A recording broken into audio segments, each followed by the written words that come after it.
La poule a élevé un serpent dans sa maison, mais cela lui a coûté très cher. Un jour, le serpent a demandé au vautour de le porter sur son dos. Il voulait sentir la sensation de voler. Quand ils étaient auprès des nuages, le vent est devenu très fort.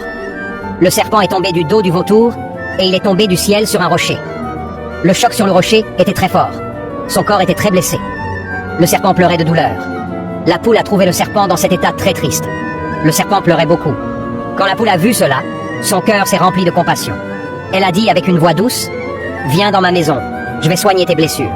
Quand tu seras complètement guéri, je vais te laisser partir dans la jungle. » Le serpent a séché ses larmes. Il ne pouvait pas croire à une telle bonté. Il a dit, « Tu vas vraiment prendre soin de moi? Si tu fais cela pour moi, je te promets aussi de te protéger pendant les jours où je resterai dans ta maison. » Alors ils ont fait un accord. La poule va soigner le serpent et le serpent va protéger la poule. Avec beaucoup d'amour et de patience, la poule a amené le serpent dans sa maison.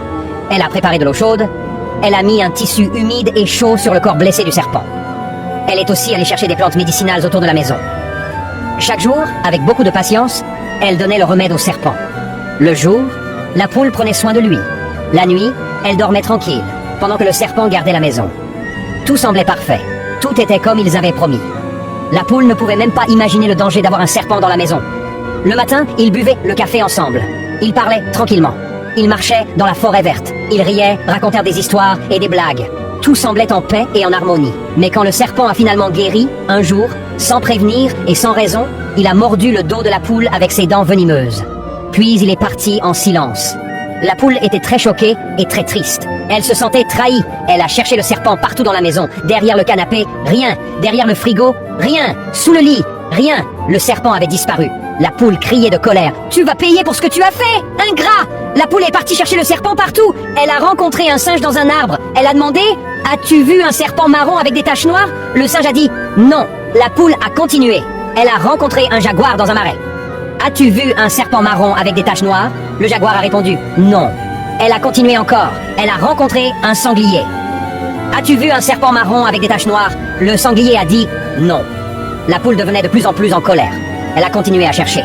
Finalement, elle est arrivée dans un désert chaud. Là, elle a vu un vautour sur un cactus sec. Elle a demandé encore « As-tu vu un serpent marron avec des taches noires ?» Le vautour a répondu « Non ». La poule était presque fatiguée et prête à abandonner. Mais quand elle est passée devant une grotte sombre, elle a entendu le bruit du serpent. Elle est entrée dans la grotte avec des pierres dans la main, prête à tuer le serpent. Quand le serpent l'a vue, il a crié « Attends! Ne me tue pas! Ce n'est pas ma faute !» La poule a crié « Comment ce n'est pas ta faute? Je t'ai sauvé! Je t'ai soigné !» Le serpent a répondu « Tu étais assise sur moi. Je ne pouvais plus respirer. Je n'avais pas d'autre choix que de te mordre. »